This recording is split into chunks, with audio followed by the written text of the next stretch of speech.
मैं आपकी मुलाकात आज ऐसे गरीब शख्स से करवाने जा रहा हूं जो बिल्कुल हड हराम है, अपने हालात बदलने की कोशिश नहीं करता। तलाशी लेने पर डाकुओं को भी कुछ नहीं मिलता, वो अपने पास से पैसे देकर इसे घर छोड़कर आते हैं। की मेहनत करा मैंने कैसा तेरा बिलेट दे पावे का मुंह उर्दू पॉइंट की वीडियोस देखने के लिए हमारा चैनल सब्सक्राइब कीजिए और बेल के आइकन पर क्लिक कीजिए ताकि आप हमारी तमाम आने वाली वीडियो से बाखबर रह सकें।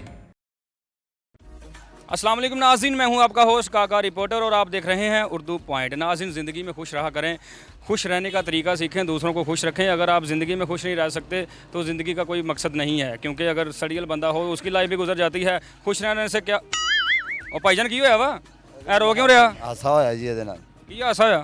इसको चोर पड़े हैं और जो इसके पास था ना वो भी लेके नहीं गए, लेकिन इसको इसकी हालत देख के इसकी हालत मुझे ख़राब लग रही है, कहीं बैठ के बात करते हैं। चले आए। इनका घर कहाँ पे है? ये साथ ही है। पास ही है।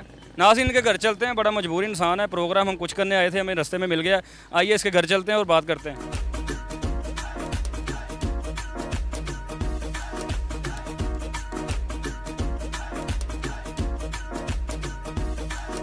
अच्छा, मैनू स्टोरी सुना। भाई हुणे भी कहण डे तैनूं चोर पे किदां वा, की क्या वा, ऐसी ਕਿਹੜੀ ਗੱਲ ਹੋ ਗਈ ਤੂੰ ਰੋਈ ਜਾਣ ਡਿਆ?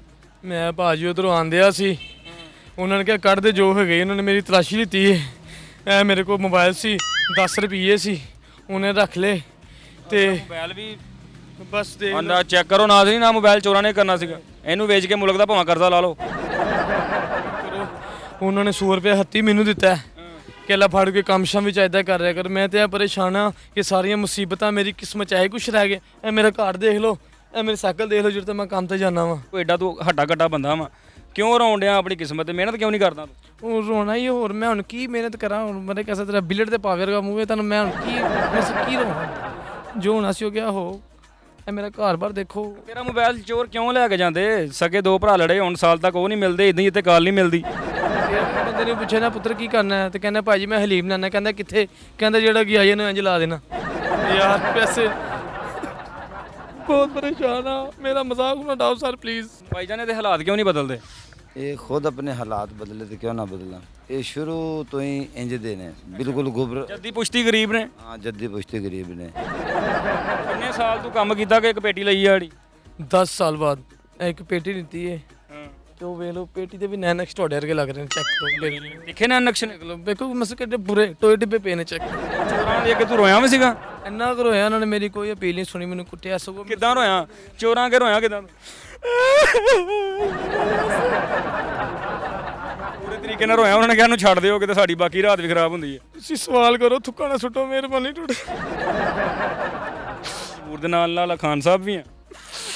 ਬਸ ਨਾਲ ਰਹਿਣਾ, ਉਹਨਾਂ ਦੇ ਸਾਇਆ ਪੈ ਗਿਆ ਮੇਰੇ ਥੋੜਾ ਜਿਹਾ। ਜੱਜ ਸਾਹਿਬ ਨੇ ਚਾਚੂ ਨੂੰ ਫਾਂਸੀ ਦਾ ਆਰਡਰ ਦਿੱਤਾ। ਕਹਿੰਦੇ ਤੇਰੀ ਆਖਰੀ ਖਵਾਇਸ਼ ਕੀ? ਕਹਿੰਦਾ ਪਿੰਕ ਕਲਰ ਦਾ ਰੱਸਾ ਹੋਣਾ ਚਾਹੀਦਾ। ਕੀ ਹਾਲਾਤ ਆ ਤੇਰੇ? ਆਪਣੇ ਬਾਰੇ ਦੱਸ ਮੈਨੂੰ ਥੋੜਾ ਜਿਹਾ। ਤੈਨੂੰ ਕਦੀ ਫੀਲ ਨਹੀਂ ਹੋਇਆ ਕਿ ਅਮੀਰ ਲੋਕ ਕਿੱਦਾਂ ਰਹਿੰਦੇ ਹੋਣੇ, ਮੈਂ ਆਪਣੇ ਹਾਲਾਤ ਬਦਲਣ ਦੀ ਕੋਸ਼ਿਸ਼ ਕਰਾਂ? ਬੜੀ ਕੋਸ਼ਿਸ਼ ਕੀਤੀ। 8 ਸਾਲ ਤੋਂ ਐਸੀ ਸਾਈਕਲ ਦੇਖਦੇ ਪਏ ਜੇ। 8 ਸਾਲ ਤੋਂ ਐ ਮੈਂ ਸਾਈਕਲ ਤੇ ਚਲਾਉਣਾ, ਪਰ ਗੱਡੀ ਚੈੱਕ ਕਰੋ ਦੀ। ਕਈ ਦਫਾ ਅਸੀਂ ਚੁੰਡੀ ਭਰੀ ਗਈ, ਹਾਲੇ ਤੱਕ ਐਡੀ ਸੋਚ ਪਈ ਹੈ। ਮੈਂ ਤੁਹਾਨੂੰ ਨਾਜ਼ਰੀਨ ਕੀ ਦੱਸਾਂ, ਐਡੀ ਸੋਚ ਪਈ। ਸਾਈਕਲ ਵੀ ਇੰਜ ਲੱਗਣ ਡਿਆ ਗਰੀਬ ਦਾ ਜੰਗੀ ਜਹਾਜ਼ ਹੁੰਦਾ। ਬਸ ਦੇਖ ਲਓ, ਅੱਲਾ ਦੀ ਦੇਣ ਹੈ। ਅਮੀਰ ਲੋਕ ਗੱਡੀਆਂ 'ਚ ਫੇਰ ਰਹੇ ਨੇ, ਅਸੀਂ ਸਿਰਫ ਵੇਖ ਕੇ ਤੇਜ਼ ਲੰਘ ਜੀ ਇੰਜ ਕਰਦੇ ਹਾਂ। ਯਾ ਅੱਲਾ ਸਾਨੂੰ ਕਿਦੋਂ ਦੇਗਾ ਗੱਡੀ ਤੋਂ? ਤੇਰੇ ਨਾਲ ਵੇਖ ਕੇ ਕਹਿਣ ਡਿਆ ਹੁੰਦਾ ਹਰਾਮ ਦੀ ਕਮਾਈ ਦੀ ਲਈ ਹੈ। ਆਫ ਕੋਰਸ ਇਹ ਵੀ ਮੈਂ ਕਹਿ ਸਕਦਾ ਵਾਂ, ਲੇਕਿਨ ਸਾਡੇ ਗਰੀਬ ਬੰਦਿਆਂ ਕੋਲ ਜਦੋਂ 500 ਆਈ ਅਸੀਂ ਵੱਧ ਤੋਂ ਵੱਧ ਕਿਲੋ ਮੁਰਗੀ ਪਕਾ ਲੈਂਦੇ ਹਾਂ, ਸਾਡੀ ਵਾਹ ਖਰਾਬ ਹੋ ਜਾਂਦੀ ਹੈ। 100 ਦੀ ਕਿਲੋ ਹੀ ਹੁੰਦੀ ਹੈ। ਮੈਂ ਬੜੀ ਪੁਰਾਣੀ ਗੱਲ ਦੱਸ ਰਿਹਾ। ਠੰਡਾ ਪਾਣੀ ਪਤਾ ਕੀ ਹੁੰਦਾ? ਠੰਡਾ ਪਾਣੀ ਸਾਨੂੰ ਤੇ ਪੀਤੇ ਹੀ ਵਰਸੇ ਹੋ ਗਏ ਨੇ। ਇੱਥੇ ਨਲਕੇ ਦਾ ਪਾਣੀ ਗੇੜੀ ਦਾ ਪੀ ਛੱਡੀ ਦਾ। ਇਹ ਚਾਚੇ ਨਾਲ ਪੁੱਛ ਕੇ ਕਹਿ ਸਕਦਾ, ਨਲਕੇ ਦੀ ਹੱਥੀ ਵਰਗਾ ਮੂੰਹ ਨਾਲ ਪੁੱਛ ਲਓ। ਆਖਰੀ ਵਾਰੀ ਰੋਟੀ ਕਦੋਂ ਖਾਧੀ ਸੀ?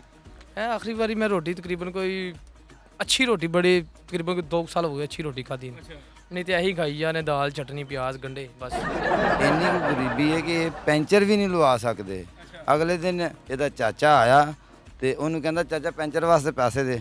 ਉਹਨੇ ਕਿਹਾ ਹੱਡ ਰਾਮੋ ਤੁਸੀਂ 10 ਭਰਾ ਜੇ। ਉਹ ਤੈਨੂੰ ਕਦੀ ਗੈਰਤ ਨਹੀਂ ਆਈ? 10 ਭਰਾ ਵਾਂ ਕਿ ਲੋਕੀ ਤੁਹਾਡਾ ਮਜ਼ਾਕ ਉਡਾਉਂਦੇ? ਚੰਗਾ ਭਲਾ ਮੈਂ ਬਾਹਰ ਖਲੋਤਾ ਆਪਣੇ ਕੰਮ ਤੇ ਮੈਨੂੰ ਇੱਥੇ ਲਿਆ ਕੇ ਟਾਈਮ ਜ਼ਾਇਆ ਕਰਾਉਂਦੇ ਆ। ਬਸ ਜੀ ਸ਼ੁਕਰ ਅੱਲਾ ਦਾ, ਕਦੀ ਮਹਿਸੂਸ ਹੀ ਨਹੀਂ ਕੀਤਾ। ਕੀ ਕਰੀਏ, ਬਸ ਟਾਈਮ ਪਾਸ ਹੋ ਰਿਹਾ। ਰਾਤ ਨੂੰ ਸੌਂਦੇ ਕਿੱਦਾਂ ਵਾ ਤੁਸੀਂ? ਗਰਮੀ ਇੰਨੀ ਆ, ਉਤੋਂ ਲੋਡ ਸ਼ੈਡਿੰਗ, ਬਲਕਿ ਤੁਹਾਡੇ ਤੇ ਲਾਈਟ ਵੀ ਨਹੀਂ ਲੱਗੀ। ਨਹੀਂ ਲੱਗੀ, ਬਿਲਕੁਲ ਨਹੀਂ ਲੱਗੀ। ਲਾਈਟ ਬਿਲਕੁਲ ਨਹੀਂ ਲੱਗੀ। ਬਸ ਸੌਣ ਲੱਗੇ ਫਿਰ 150-200 ਛਾਪਰ ਪਾਣੀ ਦਾ ਬਣਾ ਕੇ ਰੱਖ ਲਈਦਾ। ਇੱਕ ਦੂਸਰੇ ਨੂੰ ਮਾਰਦੇ ਮਾਰਦੇ ਸੋ ਜਾਈਦਾ, ਇੰਝ ਠੰਡੇ ਠੰਡੇ ਪੈ ਜਾਈਦਾ। ਜਦੋਂ ਧੁੱਪ ਆਉਂਦੀ ਉਦੋਂ ਕੀ ਕਰਦੇ? ਹੋਏ ਹੋਏ इश्क में हम तुम्हें क्या बताएं, किस कदर चोट खाए हुए हैं।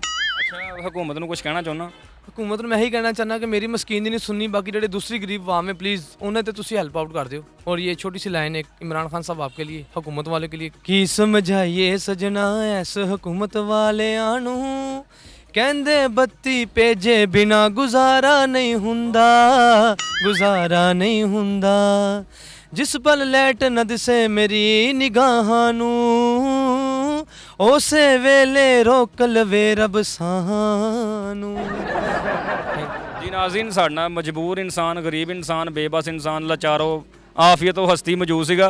ਅੱਲਾ ਕਰੇ ਇਹਨੂੰ ਅਕਲ ਆ ਜਾਵੇ, ਇਹਨੂੰ ਗੈਰਤ ਵੀ ਆ ਜਾਵੇ, ਮਿਹਨਤ ਕਰਕੇ ਆਪਣੇ ਘਰ ਦੇ ਹਾਲਾਤ ਬਦਲਣ ਦੀ ਕੋਸ਼ਿਸ਼ ਕਰੇ, ਇਹਨੂੰ ਇੰਜ ਬਾਹਰ ਆਉਣਾ ਨਾ ਪਵੇ। ਚੋਰ ਪੈ ਜਾਂਦੇ ਨੇ, ਕੋਈ ਗੱਲ ਨਹੀਂ, ਗਲਤੀਆਂ ਤੋਂ ਸਿੱਖਣਾ ਚਾਹੀਦਾ। ਅਗਲੀ ਵਾਰੀ ਜੇਬ ਭਰ ਕੇ ਜਾਵੇ ਤਾਂ ਕਿ ਇਹਨੂੰ ਬਾਇਜ਼ਤ ਤਰੀਕੇ ਨਾਲ ਲੁੱਟ ਕੇ ਜਾਣ।